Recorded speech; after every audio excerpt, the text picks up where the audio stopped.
মচমচে হয়েছে, আর ভিতরটাও একটা ভেঙে দেখাচ্ছি আপনাদের, কত সুন্দর, একেবারে মচমচে।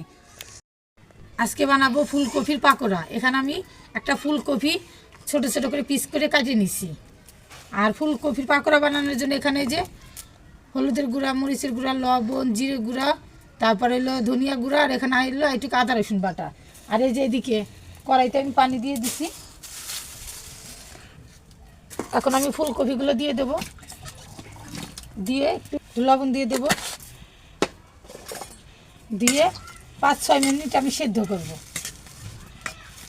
এই যে ভেষণ নিছি, আর এই যে এগুলো আমি দিয়ে দেব মশলাগুলো।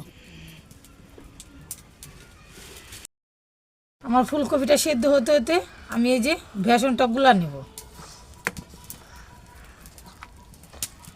অনেকক্ষণ ধরে গুলাবো। আমার ভেষণটা গুলানো হয়ে গেছে। এখন আমি কিছুক্ষণ রেখে দেবো এটা, তারপরে ভাজবো।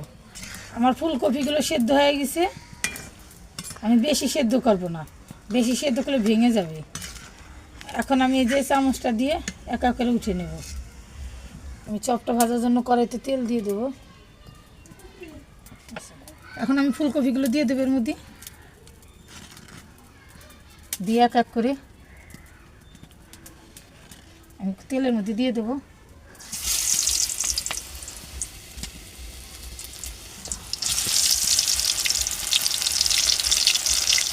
সবগুলো দিয়ে দেবো।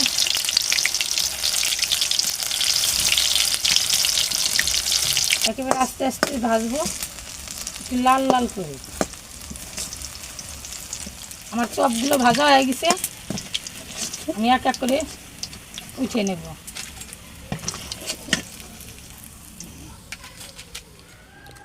তো আমার ফুলকপির চপগুলো বানানো হয়ে গেছে। দেখেন কত সুন্দর মচমচে হয়েছে, আর ভিতরটাও একটা ভেঙে দেখাচ্ছি আপনাদের, কত সুন্দর, একেবারে মচমচে।